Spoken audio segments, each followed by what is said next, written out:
Selamat pagi rekan-rekan mahasiswa sekalian dan selamat pagi Bapak Hendy Wicaksono yang saya hormati selaku dosen pengampu mata kuliah kelas PLC. Pada video ini kami akan menjelaskan mengenai proyek UTS kami yang berjudul Mesin Bor Otomatis menggunakan sistem elektroneumatik. Namun sebelum presentasi ini kami mulai, izinkanlah kami untuk memperkenalkan diri. Nama saya Franciscus Saverius Florensa dengan NRP 160.117.008 dan rekan saya Kevin Arsal dengan NRP 160.117.018. Nama saya Sawabi Ramadan, NRP 160.117.024. Untuk selanjutnya, kita lanjutkan dengan presentasi dalam video ini. Proses presentasi proyek UTS ini akan dibagi menjadi 4 sesi besar, yaitu yang pertama terdapat sesi pendahuluan. Sesi ini dibagi menjadi 2 subsesi, yaitu latar belakang proyek dan tujuan proyek. Kemudian pada sesi yang kedua, yaitu terdapat sesi tahap perencanaan dan desain. Sesi ini dibagi menjadi 4 subsesi yang lebih kecil, yaitu yang pertama melakukan analisis kerja sistem, yang kedua menentukan timing sequence diagram dan grouping, yang ketiga menentukan jenis komponen, dan yang terakhir melakukan desain rangkaian pada software FluidSim. Kemudian sesi yang ketiga adalah analisis desain, dan sesi yang terakhir adalah demo desain. Kemudian kita lanjut ke bagian pendahuluan. Latar belakang proyek. Jadi proyek ini dilatar belakangi akan kebutuhan industri manufaktur dalam proses drilling part atau pengeboran suatu part atau barang.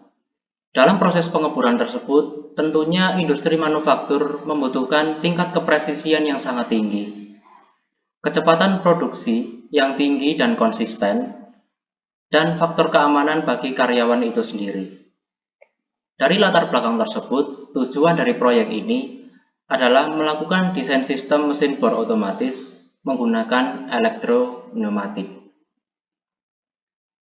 Untuk bagian selanjutnya, saya serahkan kepada rekan saya, Kevin Arsal. Silakan.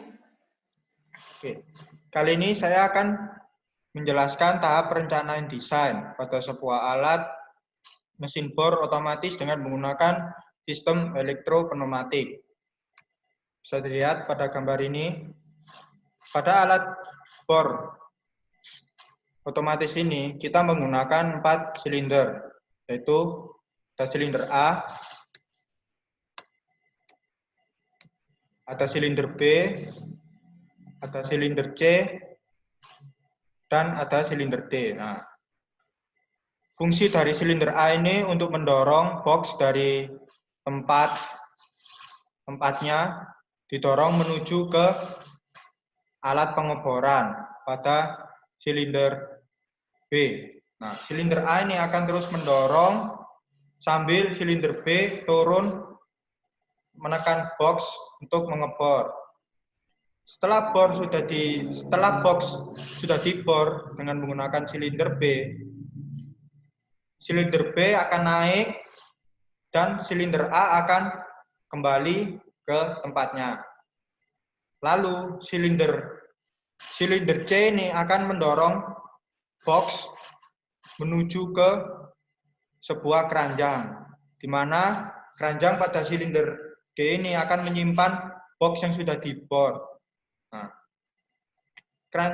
sistem bor otomatis ini akan bekerja 3 kali pengeboran. Nah, setelah 3 kali pengeboran, silinder D ini akan turun ke bawah untuk mengosongkan keranjang ini. Lalu setelah keranjang ini sudah kosong, silinder D akan naik lagi ke atas. Nah, untuk mengosongkan keranjang ini kita menggunakan sebuah tenaga kerja operator. Nah, selanjutnya berikut ini merupakan timing diagram dan sistem grouping. Nah, bisa dilihat sistem mesin bor otomatis ini dibagi menjadi 4 grup. Nah, di grup 1 ini ada A plus dan B plus. Bisa dilihat pada timing sequence A plus, B plus, dan selanjutnya pada grup 2 B min, lalu A minus. Setelah itu C plus.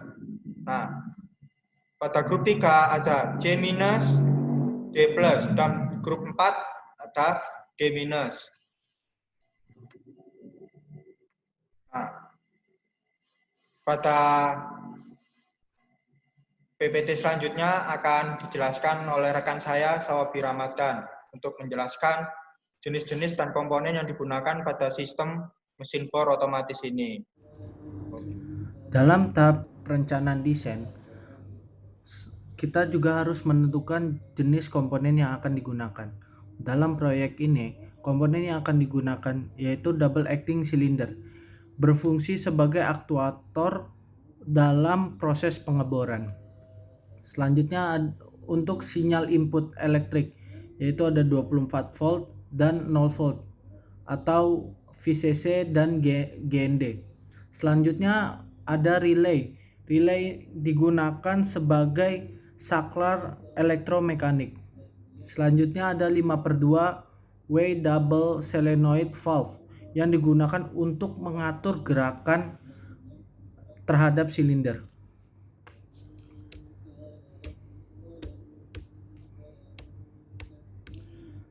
Selanjutnya ada electronic preset counter. Electronic preset counter ini digunakan untuk menghitung jumlah dalam satu rangkaian sekuensial. Selanjutnya ada proximity switch. Electronic proximity switch ini digunakan untuk menggerakkan silinder ketika mendapatkan sinyal listrik. Dan yang terakhir ada push button. Push button ini digunakan untuk auto, manual, dan untuk stop. Untuk selanjutnya akan dijelaskan oleh Franz. Untuk Franz dipersilakan. Baik, terima kasih Sawabi atas waktu yang diberikan kepada saya. Pada bagian ini, saya akan menjelaskan mengenai desain rangkaian pada fluid seal yang merupakan subsesi terakhir dari sesi perencanaan desain. Pada desain yang telah kami bangun, seperti pada gambar di presentasi ini, Anda dapat melihat bahwa sistem dibagi menjadi 4 grup. Pada grup 1, Anda dapat melihat sistem ini ditandai dengan blok hijau, dan pada grup 2 ditandai dengan blok berwarna biru, pada grup 3 ditandai dengan blok berwarna ungu, dan pada grup 4 ditandai dengan blok berwarna kuning. Pada sisi sebelah kiri, Anda juga dapat melihat push button system yang merupakan interface antara sistem dengan pengguna. Untuk lebih jelasnya, mari kita ke sesi berikutnya. Sesi berikutnya merupakan analisis desain. Pada bagian ini, saya akan menjelaskan mengenai sistem push button dan sistem pada grup 1. Pada gambar ini, Anda dapat melihat bahwa sistem masih berada pada state awalnya, atau masih belum diberi input.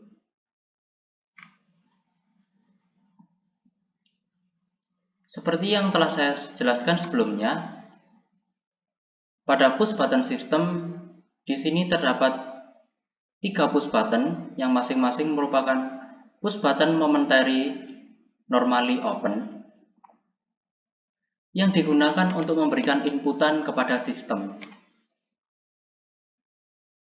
Untuk menjelaskan bagaimana sistem ini dapat bekerja, saya akan memulai penjelasan saya ketika push button manual ditekan. Ketika push button manual ditekan, Anda dapat melihat bahwa aliran listrik akan mengalir menuju trigger relay K1. Ketika trigger relay K1 telah aktif, trigger ini akan mengaktifkan kontaktor output normally open. Kontaktor ini kemudian akan close. Anda dapat melihat bahwa relay K1 memiliki output kontaktor normally open pada kolom 7 dan kolom 8.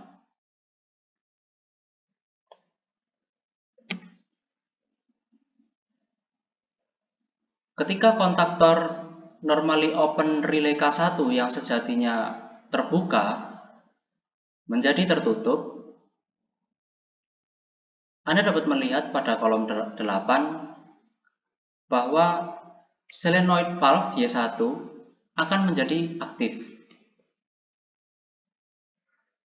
Aktifnya solenoid valve ini akan menggeser dari 5/2 W valve, akan bergeser ke kanan sehingga sumber udara akan masuk ke katup 5. Anda juga dapat melihat bahwa ketika tombol manual ini dilepas, relay K1 akan tetap aktif. Mengapa hal demikian dapat terjadi? Hal tersebut dapat terjadi karena terdapat satu kontaktor output normally open yang telah aktif sehingga menjadi close, terpasang secara paralel dengan push button manual. Hal ini mengakibatkan terjadinya self-locking pada sistem relay K1. Self-locking ini berguna agar sistem pada grup selanjutnya dapat aktif, baik pada grup 1, grup 2, grup 3, maupun grup 4.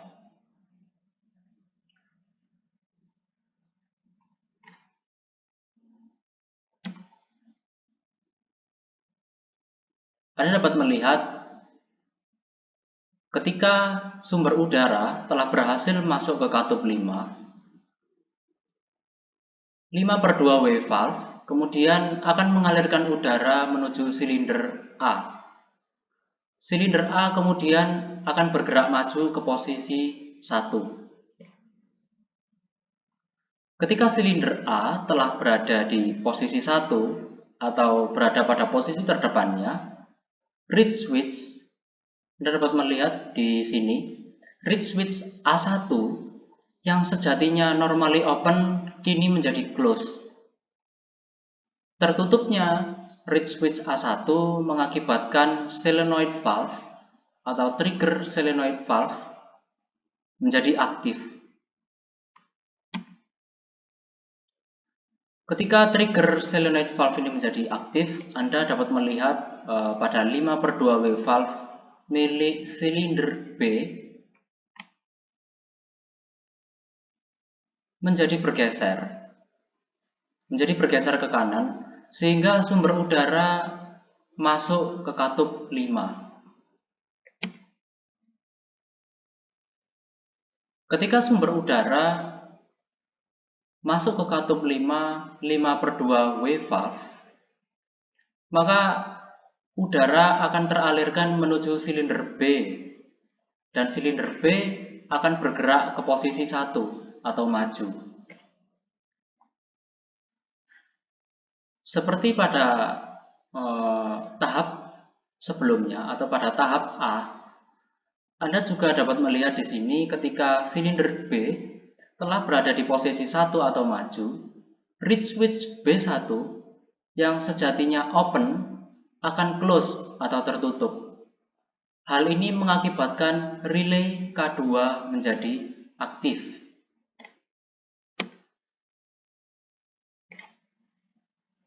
Anda dapat melihat bahwa relay K2 memiliki 3 kontaktor output.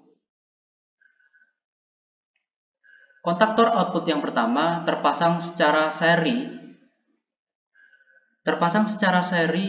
dengan sistem grup 1. Kontaktor yang terpasang secara seri dengan grup 1 ini merupakan kontaktor normally closed.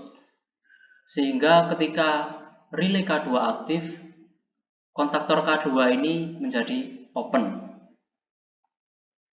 Anda juga dapat melihat pada kolom 12 dan 13, di situ terdapat kontaktor normally open.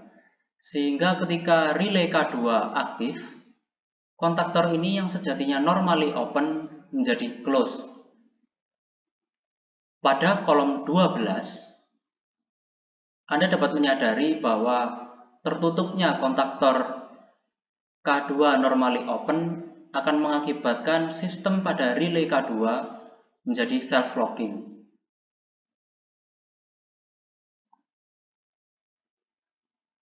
Manfaat dari terjadinya self-locking pada relay K2 adalah untuk mengaktifkan sistem pada grup 2 dan untuk menonaktifkan sistem pada grup 1.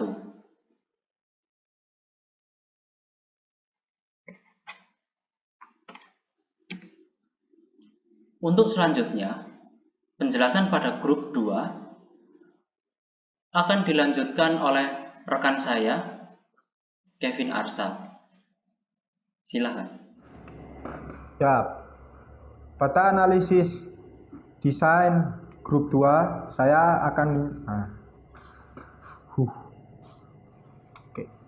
Kali ini saya akan menjelaskan analisis desain pada grup 2 sistem bor otomatis. Bisa dilihat pada layar PPT. Switch relay K2 ini aktif dikarenakan pada grup sebelumnya, pada grup 1, relay kontaktor mendapatkan dialiri sebuah arus dan akhirnya switch relay pada K2 ini yang awalnya normally close berganti menjadi yang awalnya normally open berganti menjadi normally close.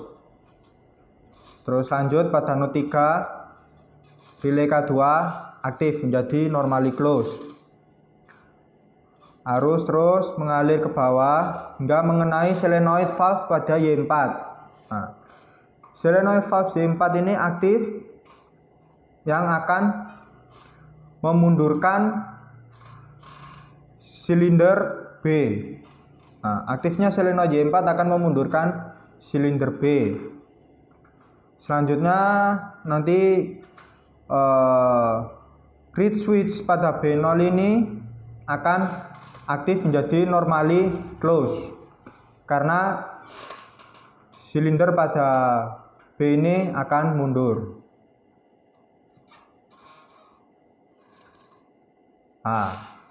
Silinder B mundur dan reed switch untuk B0 ini berubah menjadi normally close. Terus arus listrik mengalir ke solenoid valve Y2, di mana solenoid valve Y2 ini akan membuat silinder A mundur. Ini silinder A mundur.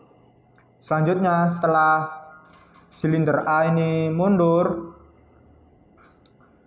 reed switch pada A0 ini ini sudah berubah menjadi normally close dan mengaktifkan solenoid valve Y5, yaitu Y5C maju.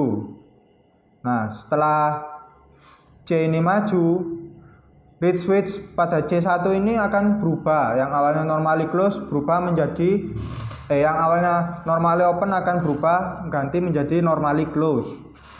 Terus mengalir ke kontaktor K4.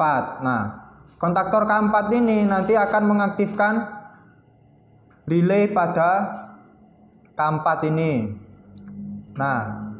Setelah kontaktor K4 ini aktif, relay K4 pada node 7 ini akan berubah kondisinya menjadi normally close, dan pada relay K4 di node 16 yang awalnya normally close akan berganti menjadi normally open, yang bertanda pada grup 2 ini sistem sudah berakhir dan selanjutnya akan berlanjut ke sistem grouping grup ketiga.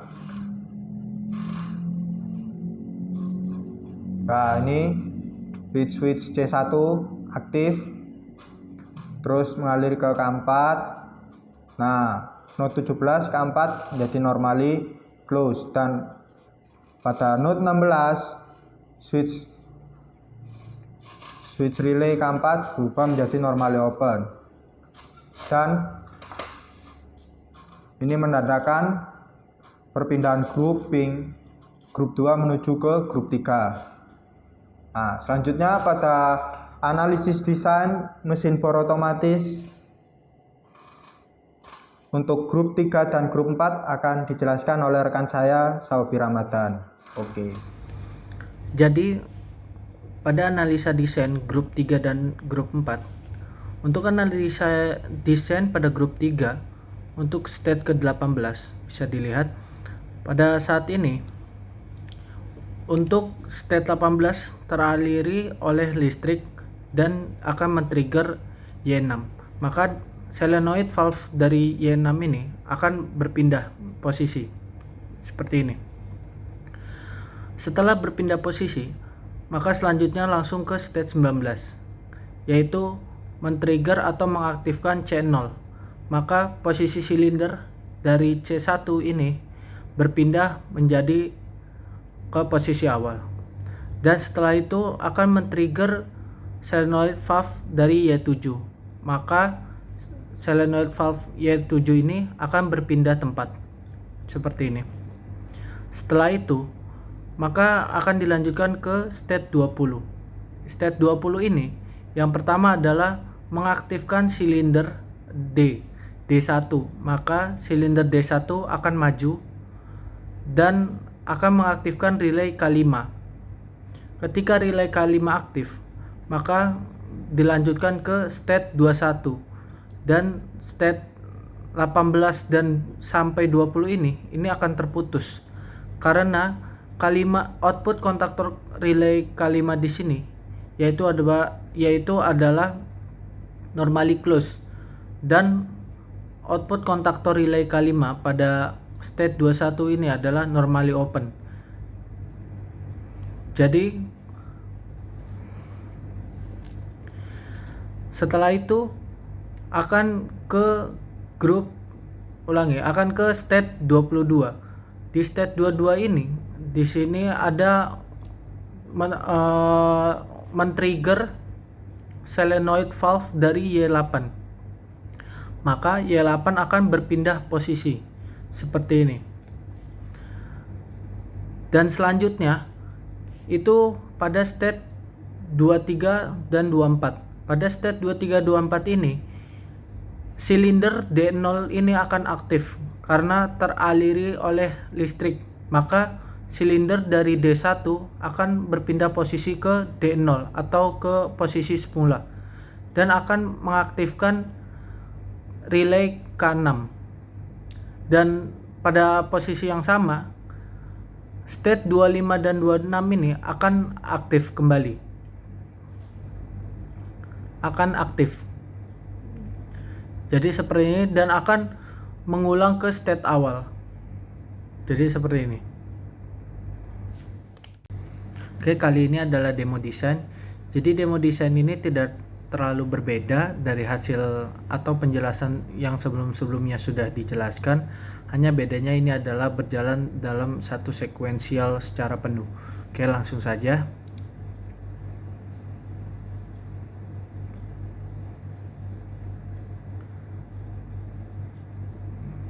Oke, setelah di start akan dipencet autonya dan dia akan jalan dari A ke B ke C, B nya mundur terus menerus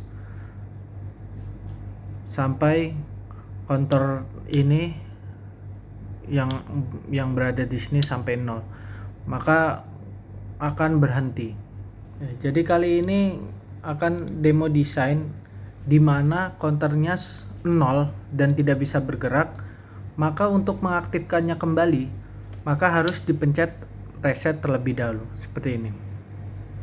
Ketika resetnya dipencet, baru rangkaian berjalan seperti biasa.